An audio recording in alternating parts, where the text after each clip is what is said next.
Hello, thanks for joining us today. I'm Jenna, and I'm here with a great firm, Vincent James Associates Architects.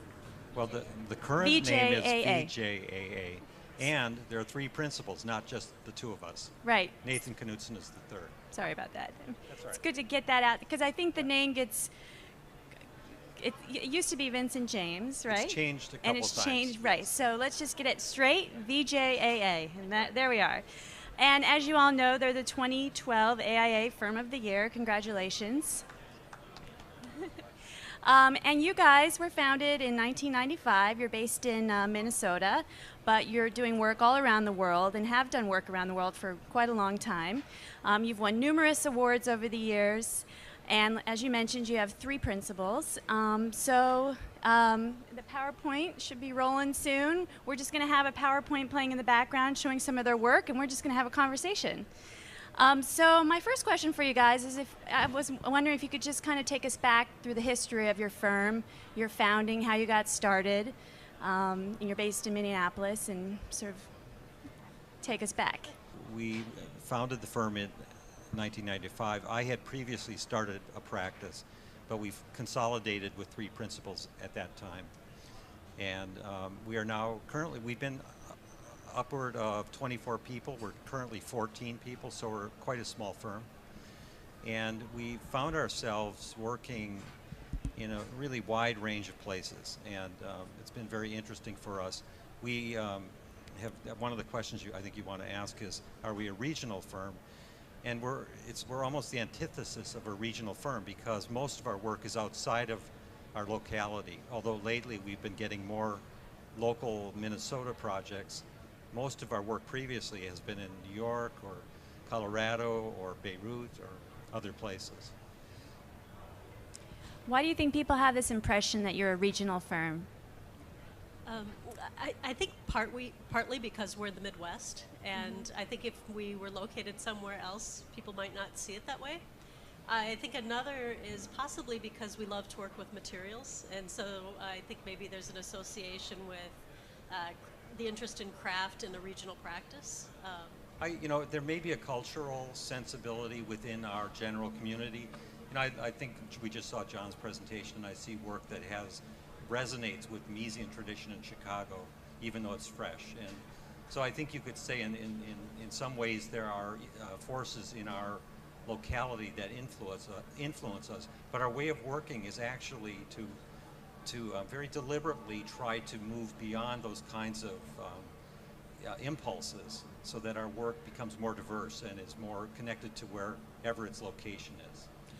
I think another aspect is we are very interested in location, and it doesn't have to be our own location to help us generate ideas that help us come up with potential solutions for a project in that place that might make it feel site-specific or place-specific. Well, obviously, we want to talk about some of the projects that you guys are working on and worked on in the past. Why don't we start with something that you're doing internationally? I think you have a project in Beirut.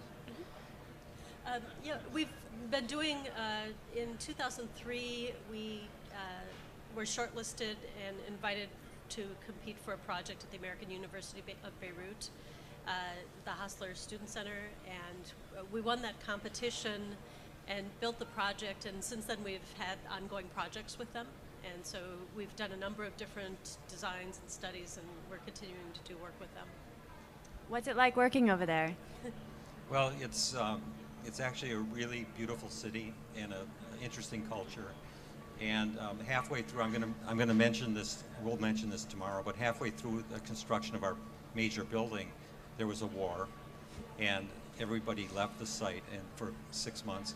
Wow. And so it's been a challenge. But actually, the city is booming now. It's quite beautiful and interesting. Do you have staff members that are permanently based there? No. We sent someone over from our office who wanted to live there for an extended period, and he was on site for much of that. During construction only. Yes. So is there something under construction now? No, just under design. Got it. What about some projects here in the United States? What are you guys working on these days? Well, actually, another international project is flat water rowing and canoe kayak facility outside of Toronto. And that's for the Pan Am Games of 2015. And so that's kind of a fast track project we're involved in right now. The other thing is, for the first time, we have two, I think our most important projects we've ever built in our own city. We haven't done any public work in Minneapolis in the past, and have only done very small projects there. So we're working on a public library project, and we're also working on a new African art gallery reinstallation for the Minneapolis Institute of Arts. That's great. Let's go back to the rowing facility in Canada. Do you want to talk a little bit about what that looks like? And I think there's some challenges with that project, maybe budgetary, if I remember correctly. You're talking about the Minneapolis Rowing Club. Oh, that's a different rowing club. Sorry. They're all very difficult. Of course. But this was, I think, $70-something a square foot, and we laid the floor as an office. This is the one in Minneapolis. Okay. Yeah. So that set off the precedent. So you have a huge budget for the one in Canada, is that right? Yes, okay. a huge budget. No, it's actually a much more serious facility for competition and all-season set of buildings. So it is different and a much higher program for it. But it is still a tight budget. Now, is this the one that they want to convert into a senior facility afterward? Well, it's one of the things that we've been noticed. You mentioned in our conversation before, you were curious about trends that we see. And one of the things that we've been noticing is that a lot of clients are looking for what's going to happen next because they're not sure. And they're looking at planning for a lot of different futures. So they want something that's flexible, that can evolve over time. And this is an example, and I think you see this a lot with games facilities where, for the Pan American Games in 2015, it will be there, but what life does it have afterwards? And they're aware that there's an aging community and healthcare issues, and it's an industrial community that has suffered a lot economically. So they're looking for how the community can move forward in the future and how this facility can help to trigger that. So it's going to be a rowing facility, and then it's going to be what? Well, actually, it will continue to be a competition venue for canoe, kayak, and rowing. So for senior citizens? No, for everybody, for the community and for Canada as a whole. So it's a. So maybe they'll build senior housing around it. Yes. It'll be part of a larger development. And they're looking at building a human performance lab that will also have a wellness center and partner with a local university. So it's creating partnerships, but starting with this training facility is something that triggers it. So is that really challenging to have to think about designing something for a major sporting event, and then in the long term think about it for how's it going to be appropriate for seniors? Well, as I said, it's principally the sporting training activities that it will be providing. So that won't change, and the other parts are going to be added into this. So it's pretty far down the road. When's that project slated to be completed? But in time for the games, I assume. Yes. We should hope. Yes. And what about materials? Well, right now we're in schematic design. Right now, tomorrow we'll be showing that project in brief and talking a little bit about what it is. But it's basically metal structure, a steel structure, and metal cladding on very sleek horizontal buildings. Great. Do you have any other international projects that you wanted to highlight here? No, I can't think of any. So let's move back into the United States. Okay. What are you guys working on right now? Well, I mentioned we're working on a library in Minneapolis, in the Uptown neighborhood, and it's a public library, a community library. We're also working with the Minneapolis Institute of Arts. If you know Minneapolis, one of the things that distinguishes it is we have a really amazing arts community, and we've done small projects for the Walker Arts Center with the Minneapolis Institute of Arts now, and we also just won a competition for a public bridge plaza for the Weissman Art Museum. So we're doing more arts-related projects, which we really enjoy, and more cultural projects. One thing you had mentioned to me is obviously the recession's really sort of pummeled the profession.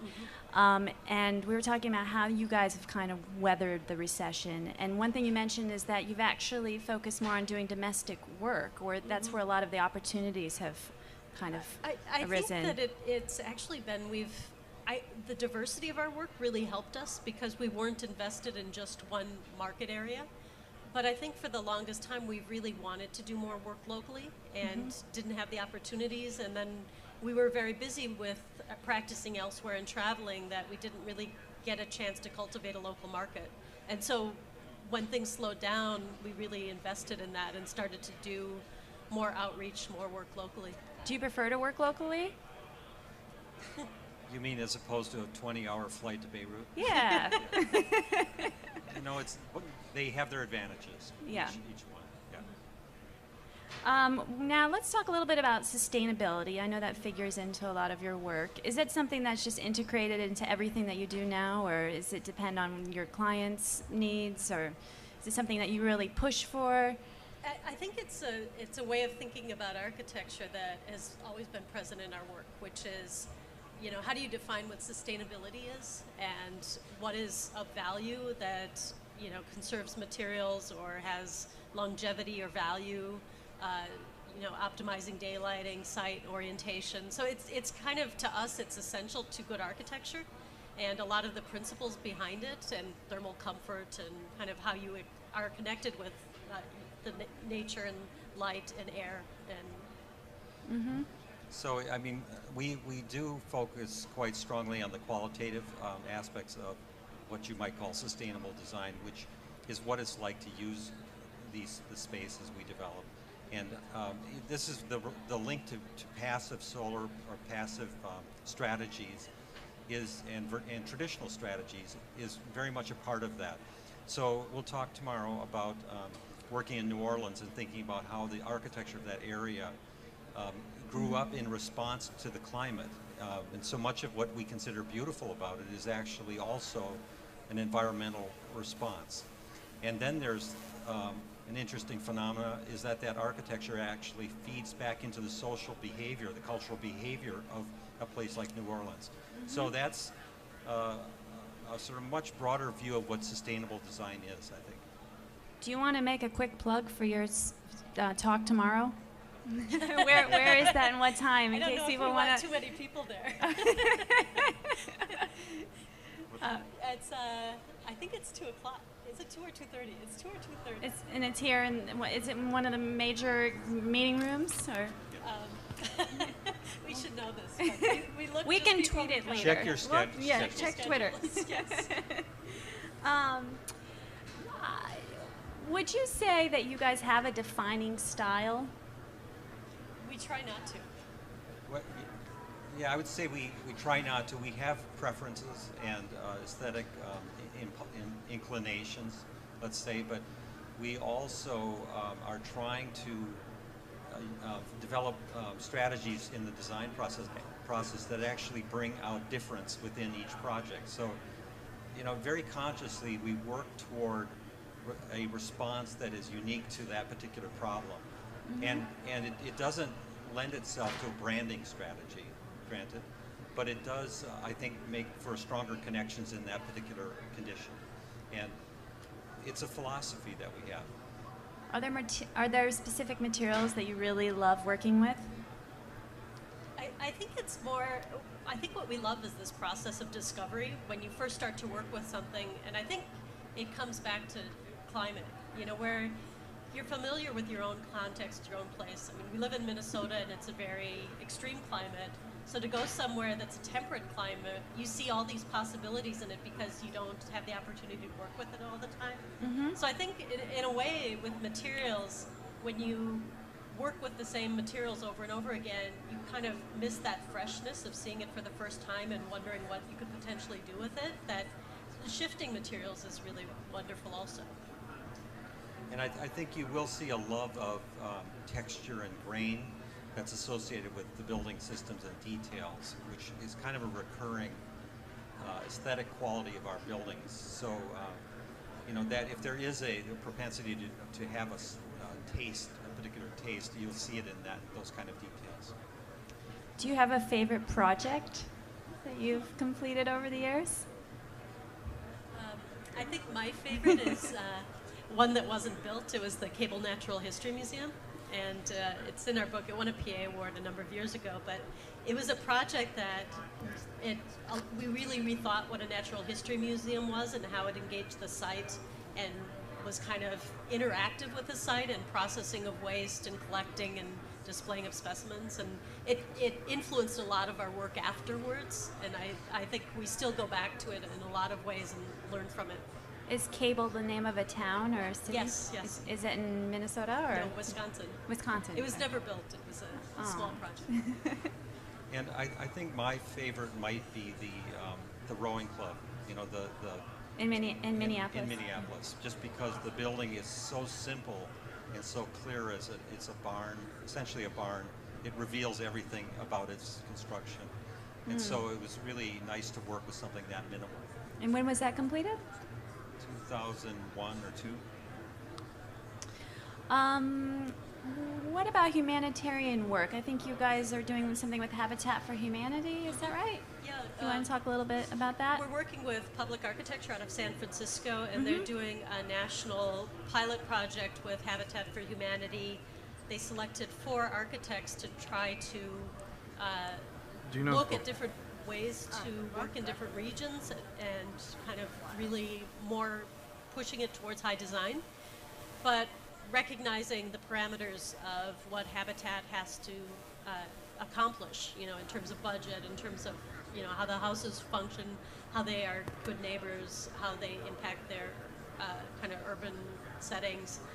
So we're working in Detroit, which is a really interesting problem, and it's been a really great process. We've really learned a lot from it, and we've managed to design a project that fits within their existing budget and what they're doing houses Is it a for. single-family home or?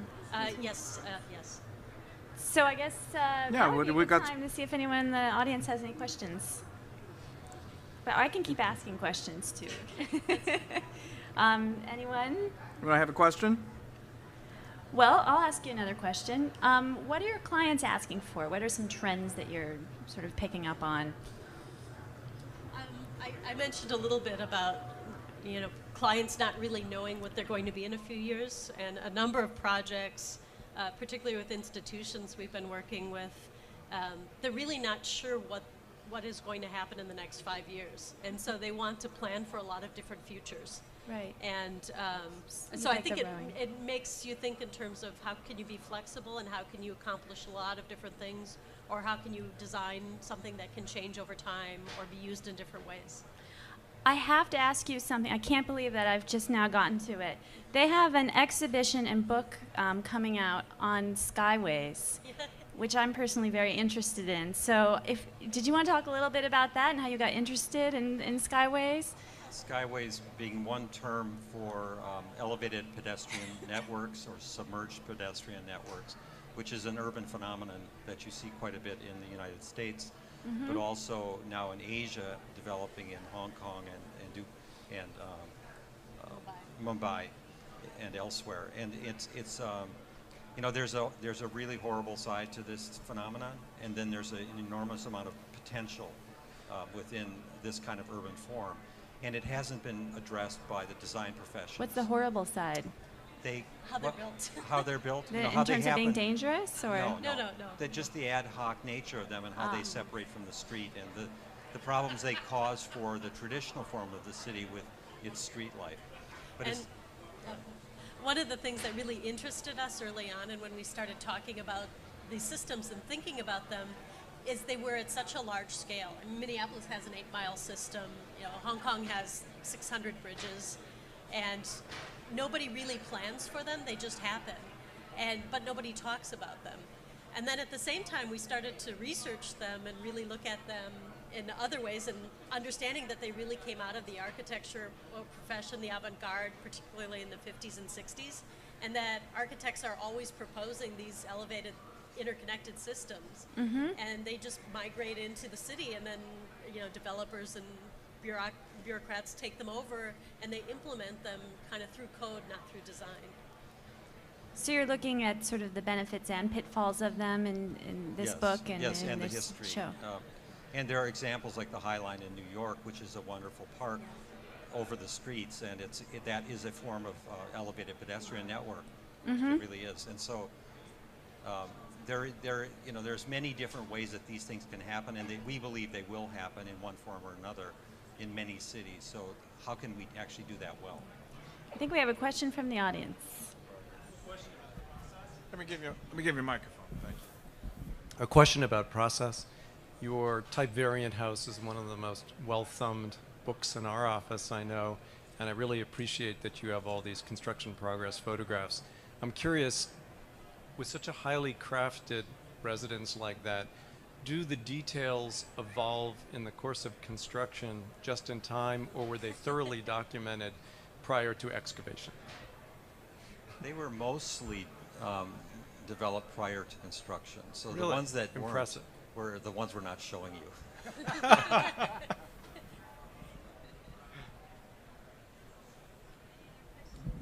Any other questions? Yeah, you guys are winning the AIA Firm Award this year. In a way, building a firm is like a project in itself. Is there something that you could tell us that was that you're particularly proud of, or that you feel is unique to the culture of your firm, or anything? If somebody had to say, what is special about VJAA? I think one of the key things is that because I think we would call ourselves a knowledge-based, maybe that's a trite phrase, but a knowledge-based practice, where ideas are discussed within the office as a whole. So they're not divined, so to speak. They're actually something we develop collectively. And we're the leaders, Jenny, me, and Nathan, do act as leaders when we need to. But we encourage the staff to be full participants in the development of ideas and to understand them, because we think if you do that, the culture of the office is deeper and the work is stronger.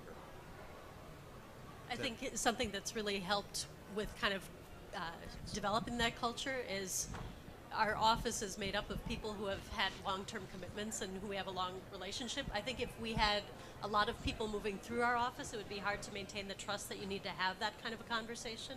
And I think the other thing is we moved from an older office building that had little rooms to a big open space where there really was a lot of interaction and kind of casual conversation. So the space we were in really affected that too, or our ability to have that culture.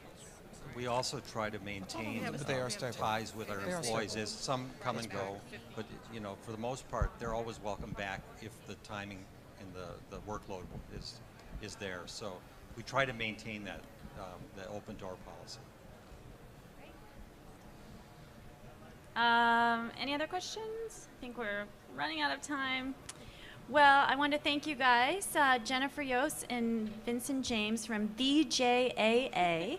That's how you say it. And congratulations again on winning the award. And thanks for speaking with us today.